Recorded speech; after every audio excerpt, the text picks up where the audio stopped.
The best restaurant experience I've ever had, I have to say, is last year as a celebration, my parents took me to my very first fine dining restaurant. And that was amazing. The food was perfectly tiny. I have been so spoilt with regards to restaurant experiences because I'm a foodophile. As far as experiences go, eating in the middle of the desert over this like open roasting fire, like very, very traditional food. I don't know what was in there, but it was all pretty delicious. And I remember we had this spaghetti con de la sarde, which is spaghetti, sardines, pine nuts, sultanas, something else magical. It was a magical meal. Back in the 80s, when I used to go to Harvey Bay, Fraser Island, where I'm from, and I used to visit my cousin. His mum, who's no longer with us, Auntie Des, she used to work at Corowinga Aboriginal Corporation. We used to go see her every lunchtime in the holidays. She used to give us $5 and we'd order 2 burgers and 2 strawberry milkshakes from this place I can't remember, but they were the best mince burgers. You know, if I choose not to eat mince now. Beetroot, lettuce, onion. It taught me about making a good burger back in the 80s, and I'd live for that every day. And then we'd go to the beach. I have often been known to say that I wish that I lived at the Central Market. So the chef that I watch the most is Binging with Babish. Somebody that his attitude towards food just fits me down to the ground is Jamie Oliver. The Naked Chef back in the early 2000s or late 90s, you know, the way that he just loves food. Jamie Oliver, this is the coolest. Nigel Lawson. I cried like a baby in Christina Tosi's chef's table. Maggie Beer. Mark Olive, the black olive. Love him. I burn myself almost every time, but I can cook. And my signature dish is scones.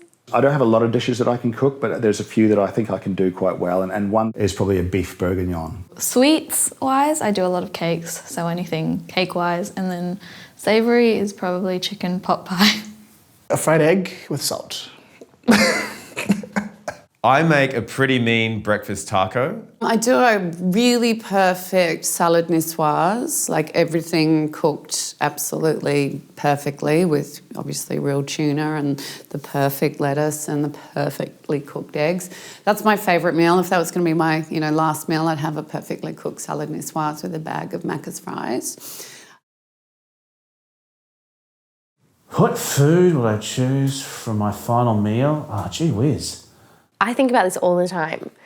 I think my last meal would be like slow-cooked lamb shanks in like a red wine, reduction-y, saucy jus, whatever, on like a bed of like mashed potato and just like, It's just like, it would be just warm your soul. I prefer a really good baked dinner with baked potatoes that are really crispy on the outside and soft in the middle. My mom's cooking, 100%.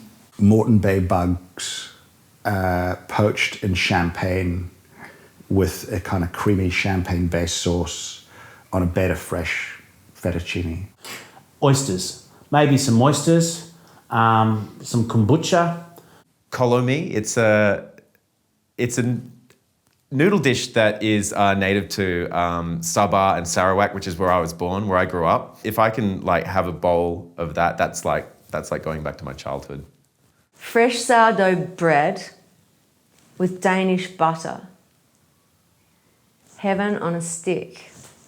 That was my cool choice, the fresh oysters. Yeah, I love oysters, but I just have that hamburger with chip. Oh, that's a really unhealthy one, but a hamburger with, not with the light, no with egg and no bacon, just beetroot, lettuce, cheese, onion, strawberry milkshake, chips, boom, boom, boom.